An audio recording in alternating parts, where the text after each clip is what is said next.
Kayo po, madam. Negosyante po kayo, madam sponsor. But it Would you do doesn't that? solve the legal problem of Mas I'm not Pay. talking about madam sponsor. I'm not talking about the legal problem. But in the end, you have to be legally correct. I know. For a businessman, everything should be legally correct. Well, some shrewd businessman maybe. Yung mga tusong businessman maybe. Hindi. Kasi Pero pag yan hindi daw, tusong negosyante, based on the history, right here, right now, mag-alamanan kung sinungaling, DNR o masumi.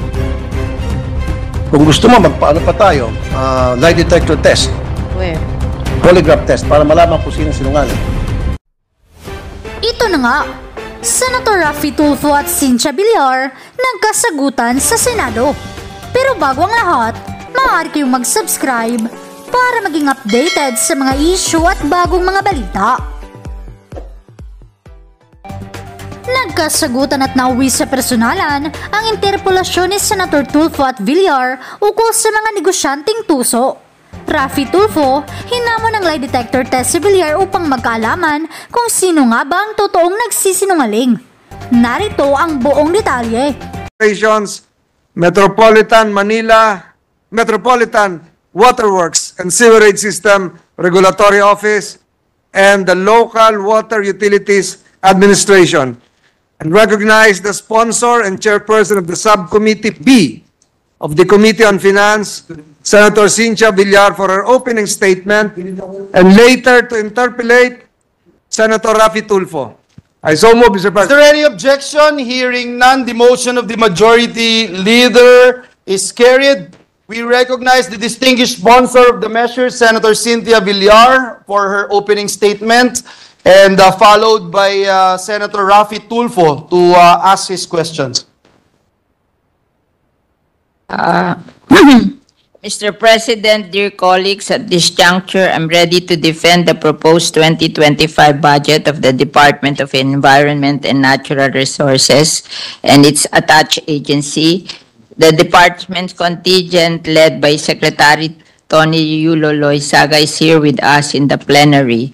Based on the committee report of our Committee on Finance, the total proposed 2025 new appropriations for DNR and attached agencies amount to 26,376,246,000 pesos, allocated as follows: DNR OSEC 19,316,643. Environmental Management Bureau 2,883,555. Mines and Geosciences Bureau 1,715,845,000.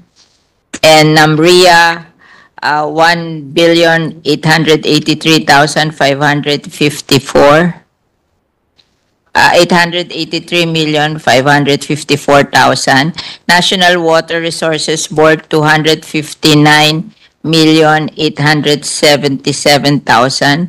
Palawan Council for Sustainable Development 117,639,000. And the government corporations attached to DNR, LUA is 29,550,000. MWAS is 169,583,000 for a total of 376,246,000. We are hopeful that the proposed budget, once approved, will be efficiently utilized towards the conservation, management, development, and proper use of the country's environment and natural resources, which constitute the primary responsibility of DNR, and to fulfill the constitutional duty of the state to protect and advance the right of the people to a balanced and healthful ecology. Thank you very much.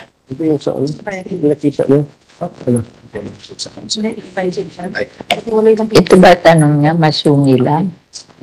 Saka ano? Thank you. Asan yung laksang mining? Ito lang yung mining, ano lang, loss eh. Is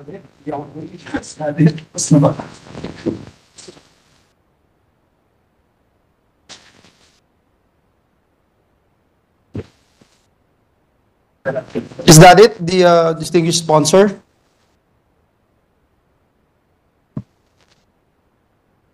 Is that it? We can't hear you. We recognize the distinguished gentleman from the great province of Isabela and Davao, Senator Rafi Tulfo, for his questions. Thank you, Mr. President. Thank you, Madam Sponsor. Before my interpellation, please direct your site dito po sa slides na papakita ko, and there you go. May I ask the good sponsor, sino po yung sa picture dalawa ng binilugan? By the way, the picture is courtesy of Philippine Star. Paki-explain lang po kung sino po yung dalawang nabilugan doon sa picture, at kasama po sa picture taking na yan yung si Secretary. Ano Secretary? Secretary Loizaga. Pwede ba paki-zoom? Maybe Secretary Loizaga can identify those two people na nakasama sa picture na nabilugan. Yan. Pwede pang paki-zoom ng konti. Ayon, medyo maliwanag na. Isang girl at isang guy. Hindi, no, both female, sorry, both female. Sorry, both female, excuse me. Both female.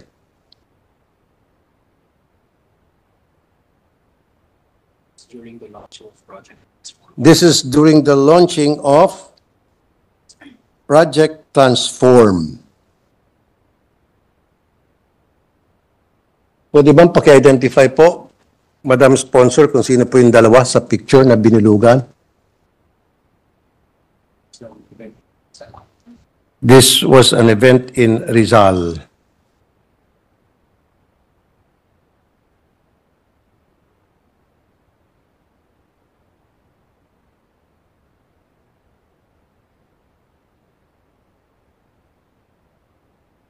Si Governor Inales. They are stakeholders operating in Rizal, and they were invited by the governor of Rizal to do what? Discuss a joint project with all the stakeholders. Joint of projects. Rizal. Yes. Can the good sponsor tell us exactly who these two people are, their names, and then what their who they represent, They are. and what are the kind of business that they do, that they own? They cannot recognize the other one, but the one is a quarry operator. Quarry operator. Thank you. And the other one is? They do not know him. Okay, well, I'll identify the second one. Estelle Marie Rebancos, an officer of Montalban Aggregates Producers Association. So quarry operator also. Exactly. In 2022, DNR ordered the suspension of the quarrying permits of the large-scale companies allegedly encroaching on the Masungi Reserve in Rizal, including the Rapid City Realty and Development Corporation, Kim Song Limestone Incorporated, and Quarry Rock Group Incorporated, owned by Angelita Lee, who happens to be in the picture. Sinuspindi po ng DNR ang quarrying permit ng mga nito, and yet, inibitahan sila diyan sa Project Transform. So out of delicadeza, bakit po sila nandyan? Ba't sila naimbitahan? As I mentioned, they were invited by the governor of Rizal, stakeholders of in Rizal. Hindi ang nag-imbita sa kanila, Yes. DNR. Yes, di po ba? Dapat bilang secretary ng DNR, tinatanong niya, karapatan niya itanong kung sino-sino ang magdadalo sa isang pagtitipon. But they cancel. You cancel. Inside. That's a DNR event. actually. Sorry, So, ang DNR was cancelled. must have the call kung sinong imbitahan at sinong hindi. Hindi naman event yan ng governor eh. Event po yan ng DNR. So, ang DNR dapat ang gumagawa ng guest list. Hindi po si governor. Kahit na halimbawa inibitahan ni governor, pero pwede naman tablahin ni DNR secretary. Sabihin, I don't want that two persons invited because may mga problema sila. Nasuspindi namin yung kanilang mga permits. And then I don't want to be mixed with those two individuals. Rapid City company inside the Masungi Reserve was cancelled in 2023 because you. it's inside the protected area. Tama po. Italy, who is operating outside, is still operating. Yun nga po, Madam Sponsor, Mr. President.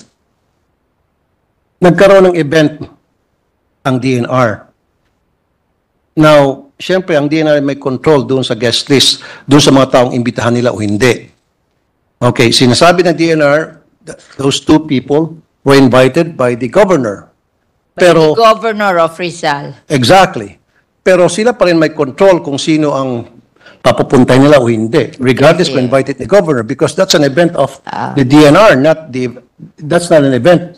My dear Senator, when the governor is inviting people, the DNR cannot stop the governor.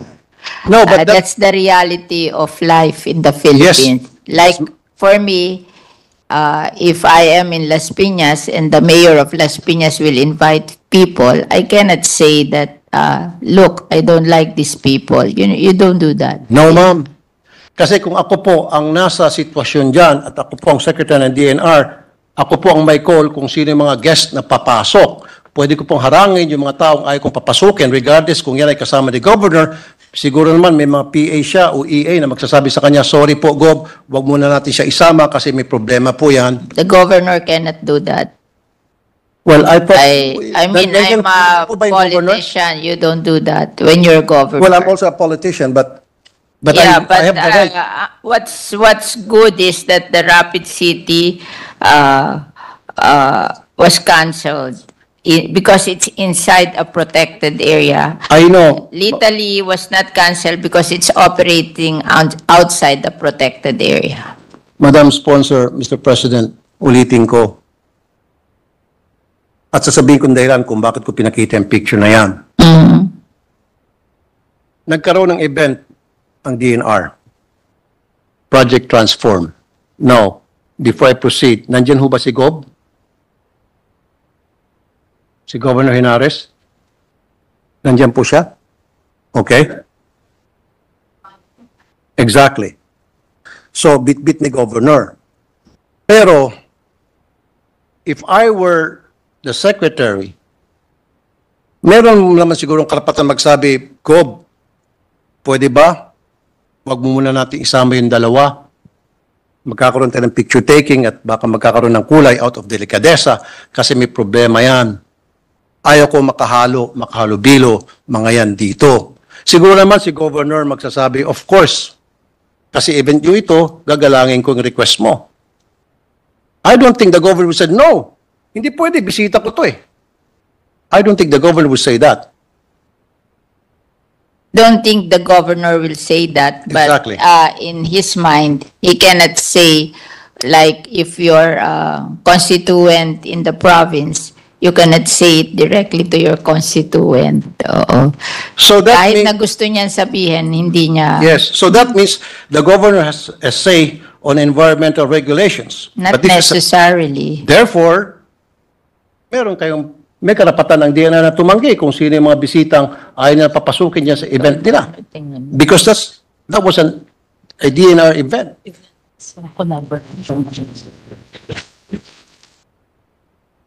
Now, sasabihin ko kung reason kung bakit.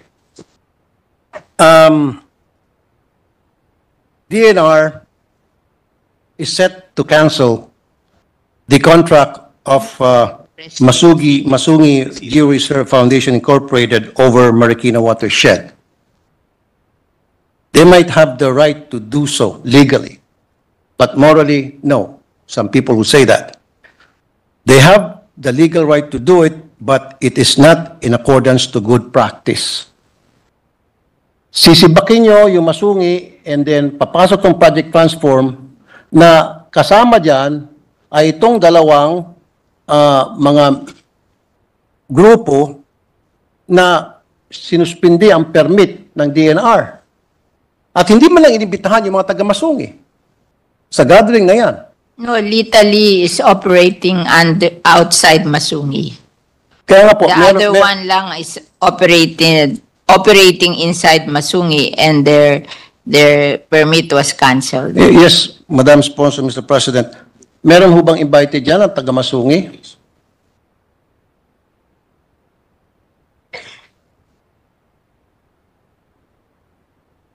Meron. Kung may invited daw doon taga-Masungi.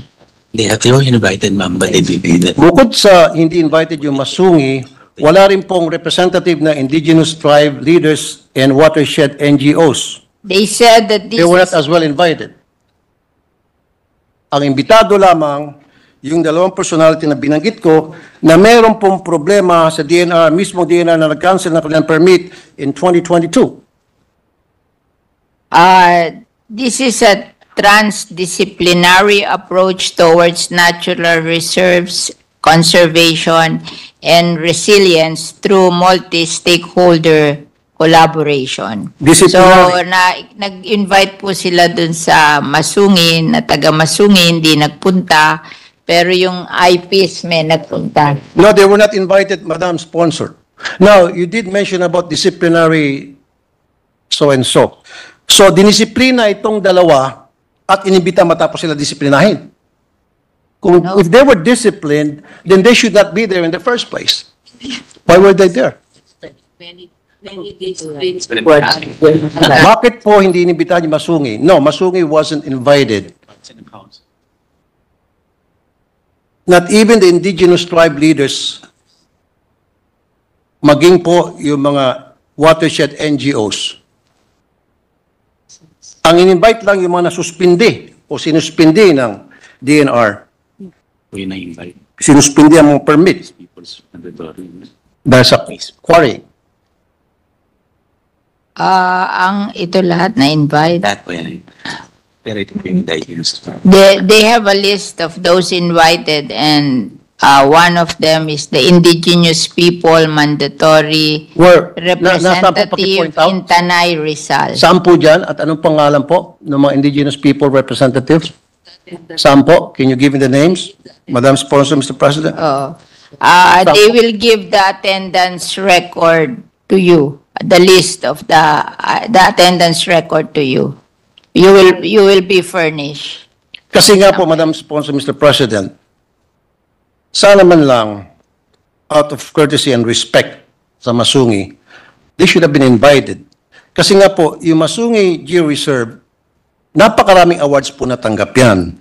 Since 2016, Model for Balanced Man-Nature Interaction, World Conservation Congress 2016. 2018, Special Commendations, Pathfinder Award, Innovations for Conservation, Financing and Resourcing. 2020, Top 5 Finalists, Win-Win, Gothenburg Sustainability Youth Award. 2021, Winner Vanity Fairs 2021 Changing Your Mind Travel Awards in Hollywood issue. First place, Water Change Maker Awards 2021 Global Water Partnership.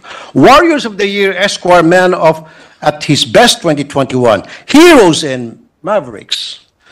2022, United Nations Sustainable Development Goals. Awardee Forbes 30 Under 30 Asia 2022. Winner International Union for Conservation of Nature. World Commission on Protected Areas 2022 International Ranger Awards. Winner Sustainability Initiative Award. Bet Asia Awards 2022. 2024 Asia Pacific Social Innovation Partnership Award held on May 4, 2024 in Taiwan.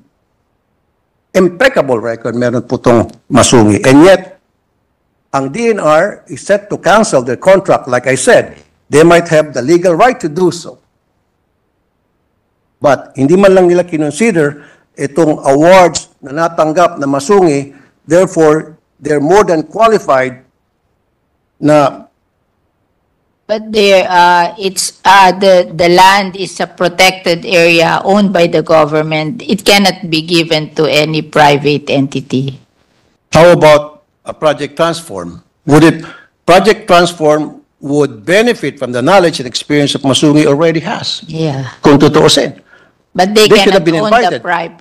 property. I know po, Madam Sponsor, Mr. President. Kasi yung experience ng Masungi, pwede pong magamit ng Project Transform. Mapapakinabangan po ng Project Transform itong experience at itong magandang records ng Masungi. Kayo po, Madam. Negosyante po kayo, Madam Sponsor. But it Would you do doesn't that? solve the legal problem of Masungi. I'm not talking about, Madam Sponsor, I'm not talking about the legal problem. But in the end, you have to be legally correct. I know. For a businessman, everything should be legally correct. Well, some shrewd businessman maybe. Yung mga tusong businessman maybe. Hindi. Kasi Pero pag yan hindi daw, tusong negosyante, based on hindi- the history of Masungi, they were granted that to build socialized housing during the old times. You have to go back to the history. They did not build socialized housing. They built what do you call this? A resort. And that is not the original intention of the Masungi Geo Reserve. Oh. So, in fairness to our government officials, they cannot allow something illegal because they will answer for it in the future. So ito pong mga member ng Project Transforms, ito po ay mga violators. So aren't they considered as Oh, illegal? inimbita daw nila, hindi nagpunta. Hindi po inimbita ang Masungi. No, Masungi was invited. We talked to Masungi. Would you like us to bring Masungi here? Or even make a phone call? Tawagan niyo Masungi. Would somebody call Masungi? Right here, right now. Mag-alamanan kung sinungaling, DNR o Masungi. Kung gusto mo, magpaano pa tayo, lie detector test, Where? polygraph test, para malaman kung sino sinungaling.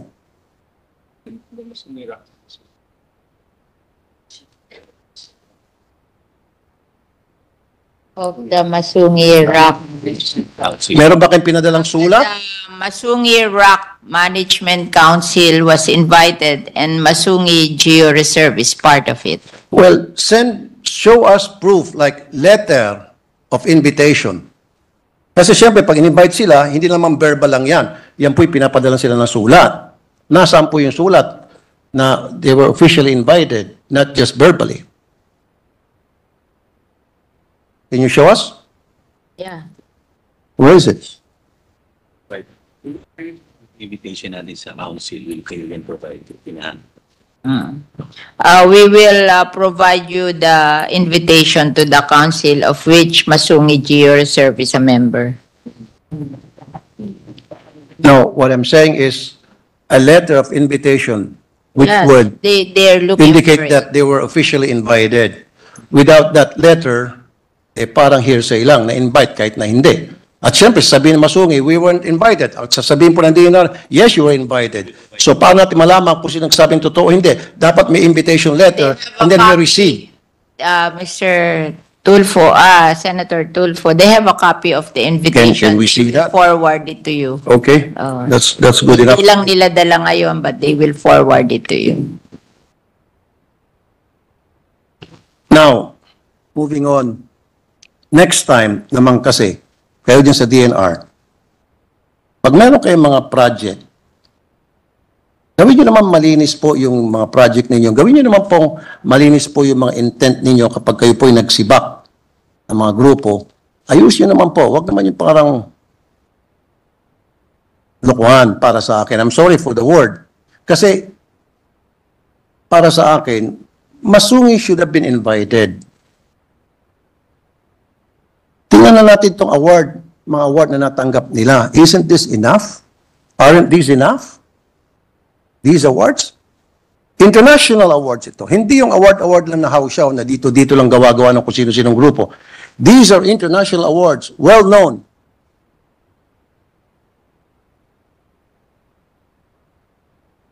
Groups.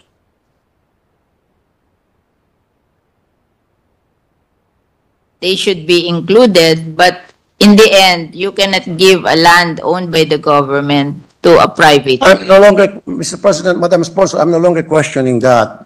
Yeah. Pass na tayo dyan.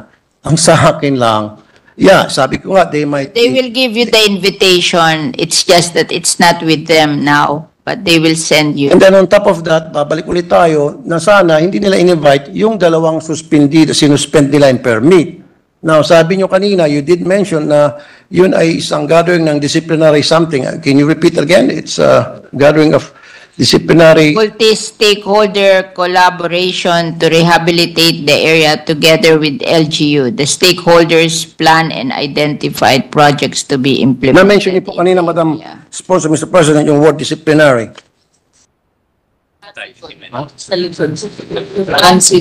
Can you mention that again? Ito, transdisciplinary approach towards natural resources conservation and resilience through multi-stakeholder Exactly. collaboration. Exactly. Dinisiplina nyo itong dalawang kumpanya itong dalawang tao dahil violator sila and yet you invited them.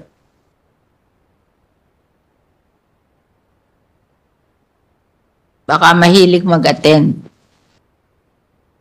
I'm sorry, Madam Speaker. Meron kasing mahilig mag-attend.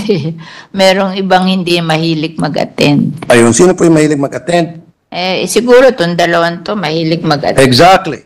Thank you. I rest my case. Now, let's move on. Black sand mining.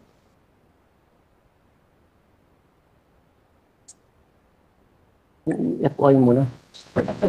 Before we proceed to black sand mining. Saan ba yung FOI? The DNR issued a memorandum circular or FOI manual na nililist yung exceptions for non-disclosure of information. A data in the course of applying for environmental compliance certificate pursuant to Presidential Decree number 1586 during the lifetime of existing of mining permit results intellectual analysis. So ibig sabihin in short, exempted sa Freedom of Information Act yung pag-provide ng mga mining companies ng mga data or information about the kind of minerals na kanilang minimina, anong klaseng grade ng mga minerals na kanilang minimina, etc. Bakit exempt yun? But which place? Sa FOI, yung list of exemption.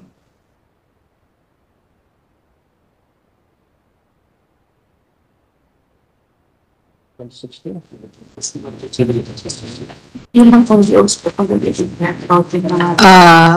the question again? Kasi nga po, pag yung mga NGOs nag-inquire about the violations of certain mining companies, hindi po nagpo-provide ng information ng DNR at ang ginagamit ay yung FOI Act. Ito yon. The data exempted for disclosure in the FOI is any data in the course of applying for an ECC pursuant to PD number 1586. Exactly. This does not include the list of applicants for ECC, provided, however, that such a list of applicants must comply with the Data Privacy Act of 2012. So yung metallurgical reports kasama rin po doon sa exception na sa FOI Act. So bakit po ayaw po magbigay ng information ang DNR doon po sa mga gustong mag-inquire, especially NGOs, especially mga environmentalists about... The Data Privacy Act of 2012. Exactly. Correct. Now, does it involve national security para exempt yung pong anong klaseng minerals, anong grade, mga minerals o ore na minimina? National security ho ba yan? Security. Data privacy. The DNR has the right to control of the purpose. Is that personal privacy, personal communication? It's not really about security, national security. It's that DNR can practice the based on the Data Privacy Act of 2012. How so? Not for security. Why? Bakit nga po? Bakit in-exempt? Siguro, mag-a-apply ka, may knowledge ka about what can be done in that area, hindi rin maganda na malaman ng iba kasi gagayahin ka na lahat. Why not? Regalian Doctrine. Have you heard of Regalian Doctrine? Article 12, Section 2. Have you heard of that? Mr. President, Madam Sponsor. Siguro alam po ng mga taga-DNR. Pakibasa po. Meron akong ditong kopya. Siguro meron din kayo. What is Regalian Doctrine? Article 12, Section 2. Pakibasa po, alam niyo po yan. May mga abogado po kayo dyan. Doctrine, ano yun? Regalian Doctrine. Regalian daw, all lands of the public domains are owned by the state. All lands of the public. That's the regalian. All lands owned by the state. All lands. Exactly.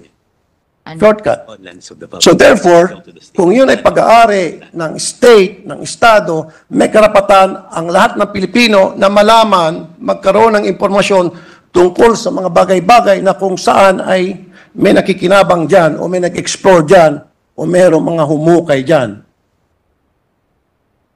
para pagkakitaan. All lands, pero sige. So bakit yan sinama sa exception sa FOI Act? Trade secrets. Activities nila. Kaya daw nila hindi binibigay lahat ng data kasi yung mga applicant nila may mga trade secret din and may mga personal data na ayaw nilang malaman ng lahat ng tao. So they have to get the consent of the applicants kasi hindi nila pwedeng ilabas yung mga important things that they don't want to disclose to the public. Proprietary rights. If the gentleman can give the specifics, when, where? The ECC, Environmental Compliance Certificate. Now, pag kukuha ng ECC, then exempted din yan sa FOI Act na dapat paano malalaman ng taong bayan na compliant ito nag-apply ng ECC. And who are these people applying for ECC? Can the sponsor answer the question? The data exempted for disclosure in the FOI is any data in the course of applying for an ECC pursuant to PD number 1586. This does not include the list of applicants for ECC, provided, however, that such a list of applicants must comply with the Data Privacy Act of 2012. So, yung list of applicants for ECC, linalabas, but yung information about them is the one na hindi nilalabas. Information about whom? About those applying for ECC. Yeah, but how would the people know ito mga nag-apply ng ECC ay ito'y mga taong karapat-dapat na mabigyan ng approval? Paano ito'y mga terorista? Paano kung ito'y mga masasamang elemento na nag-apply na pala? The document the public should can be know. available during public hearing for review of the general public and comments. So during public hearings, Lamang. binibigay yung pangalan nito? Yes. I don't think so. Yes, Not in, list ng pangalan ng pampan. Anong gagawin? during the public hearing they are given, but not in general public. So, if they want to know about the applicants, then they should attend the public hearing. If they want to know about the applicants, they should attend the public hearings. But Yeah. during public hearings, Are the names of the applicants being disclosed? Yes, And yes, all the, yes. and all the pertinent information And pertaining all to the kind of Project design, the project details during public hearing. including the kind of minerals that they will be mining, what kind of minerals are there, and the grade of the minerals? Is that? Yes, it's open during public hearing.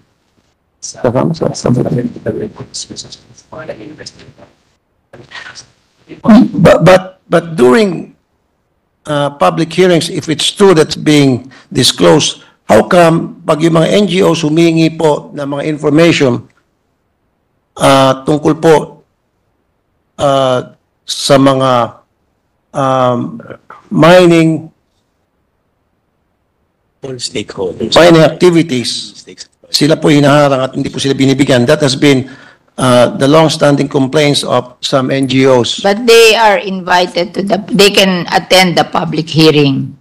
Nobody is not allowed, is forbidden to attend, is not forbidden to attend the public hearing. But would it be safe to say that siguro wag na lang po natin i-include kaysa pa naman marami pang proseso, wag natin i-include, wag na natin i-exempt yung pong yung sa FOI Act, exempt yung tungkol sa mga information about mining activities. Yun lang po sa akin.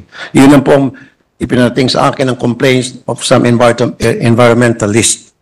Yun po yung kanilang hinaing. We can consider po yun, pero I'm just trying to voice out their complaints, the extreme issues you mentioned to the public. their sentiments.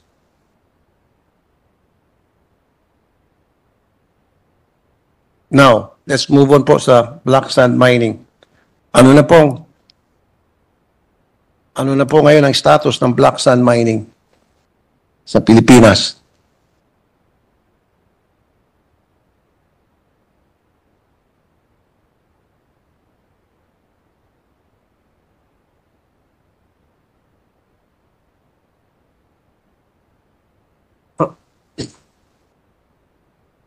A list here of the applicant for black sand mining in 2024, and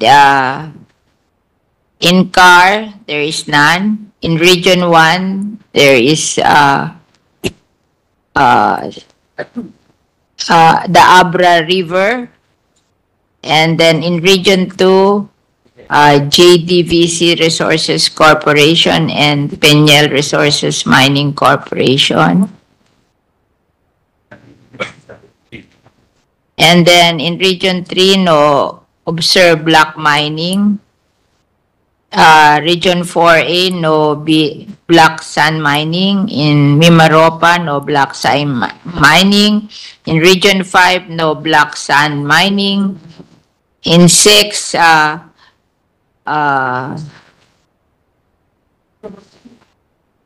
there is a complaint regarding illegal black sand mining. And in Region 7, no black sand mining. Region 8 is, there is one, At non-operational. but non-operational. And 9, 10, 11, 12, 13, no black sand mining. So there Okay. are only, how many? 8, Region 8, Region 2, But not operational. but all of them are not operational. Exactly.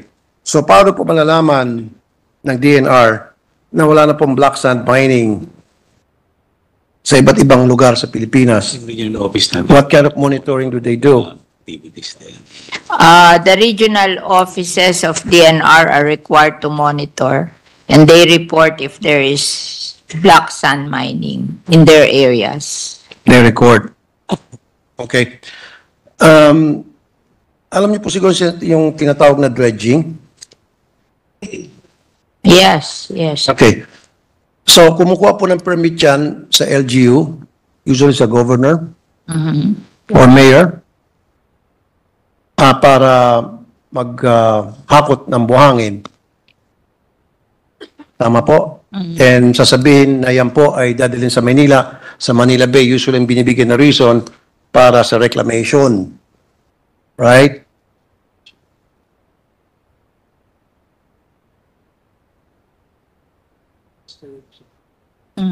Yes, Okay. yes, please. So paano po malalaman ng DNR na yung pong mga hinuhukay na buhangin from different parts of the country, Ilocos, Cagayan, Zambales, yun po talaga ay dadalhin sa Manila Bay at hindi po yun ipupuslit palabas ng bansa. At pagdating po ng bansa kung saan man yun po ay gagamitin ng magnetized equipment para maihiwalay po yung black sand. Pagka-commercial po ang intention, kailangan po ng DPWH plan, clearance and DPWH. Kung private naman po, exhibiting for restoration, rehabilitation, alam po natin saan dadalhin kasi for rehabilitation lang po. So for commercial, Kailangan po ng DPWH plan. Require DPWH. Yeah. pag others, Others po yung rehabilitation and dredging for environment. wala niyan. Tapos, po, kung saan na po po. Ito yun. Perhaps the question being asked by the gentleman, Your Honor, perhaps the question being asked by the gentleman is if there is a regulatory framework. Yeah, on there black is sand a mining. moratorium on this since 2014 from the point of view of the DNR. And if it will be used for commercial, DPWH should know about it. But ang DNR never issued, there is a moratorium on this since 2014. That was not my question. I'm sorry, Mr. President, Madam Sponsor. Ang question ko is, excuse me, yung pong dinedredge na mga buhangin from Zambales, different parts of Zambales, Ilocos, Cagayan, paano natin malaman na yung mga buhangin na yon ay hindi nilalabas ng bansa? Pagdating sa labas ng bansa, yun po'y sinasara para alisin po yung black sand and then yung buhangin ay gagamitin pantambak sa West Philippine Sea. Bawal daw po maglabas. Bawal nga. Pero anong klaseng monitoring ang ginagawa natin para ma-ensure na yung talagang naguhukay ng buhangin doon sa mga lugar na banggit ko ay talagang dadalhin doon sa Ito ang monitoring na Manila Bay for reclamation? Oh, hindi kayo nagbibigay, di ba? Pag nagta-transport, in-issue ka na or transport is very Pag wala nun, hindi pwede. Pero ini-issue na transport permit. Pag wala ka nun, hindi mo pwedeng ilabas. So, sino nagmo-monitor nun? The Coast Guard is the one monitoring this. So MGB and Coast Guard. So, meron na hubang naharang ang MGB ng mga barko na nag-dredge and then yung barko na supposed to be dadalhin sa Manila Bay for reclamation ay dinadala sa ibang bansa. Meron na ba naharang? Kasi I have a list here po ships monitor